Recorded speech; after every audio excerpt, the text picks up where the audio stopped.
ஐக்கிய மக்கள் சக்தி இன்று ஏற்பாடு செய்திருந்த ஊடக சந்திப்பில் இவ்வாறான கருத்துக்கள் தெரிவிக்கப்பட்டன. எமது சகோதரர்களை குழப்பிக் கொள்ள வேண்டாம். நினைவிற் கொள்ளுங்கள், மஹிந்தானந்தவை சிறைக்கு அனுப்ப அவர்கள் ஜேவிபி வழக்கு தாக்கல் செய்யவில்லை, நாமே வழக்கு தாக்கல் செய்தோம். நினைவிற் கொள்ளுங்கள், ஆடை தொடர்பில் 20 வருட கடூழிய தண்டனையும் விதிக்கப்பட்டது. தற்போது அவர்கள் எங்கிருக்கின்றார்கள் என்பதை பாருங்கள். கடூழிய தண்டனையுடன் இருக்கின்றார்கள். அவர்கள் கெப் வாகனத்தில் சென்றனர். அவர்களுக்கு ஒன்றுமில்லை. மோட்டார் சைக்கிள் சென்ற நாமே தற்போது இருக்கின்றோம். எதிர்க்கட்சியின் குற்றச்சாட்டுகளுக்கு அரசாங்கம் இவ்வாறு பதிலளித்தது.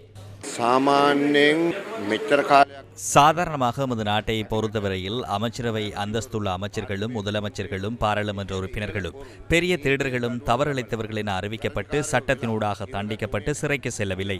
தற்போது அந்த செயற்பாடு நடைபெறுகின்றது. அரச கட்டமைப்பு விரைவாக செயற்படுகின்றது. அரசு ஊழியர்களை சுதந்திரமாக செயற்படுமாறு அறிவித்துள்ளோம்.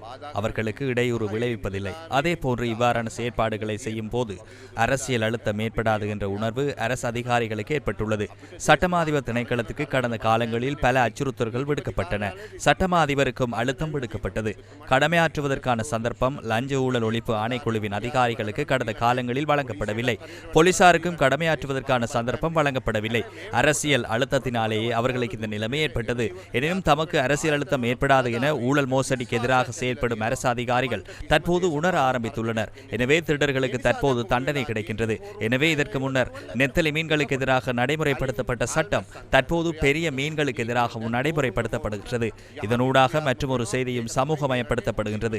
தற்போது நாமே ஆட்சியில் இருக்கின்றோம். அரசு சொத்துக்களையும் பொதுமக்களின் பணத்தையும் ஒரு சதத்தையேனும் வீணடிப்பதற்கும் திருடுவதற்கும் யாருக்கும் அனுமதி இல்லை என்ற செய்தி முழு நாட்டுக்கும் வழங்கப்பட்டுள்ளது.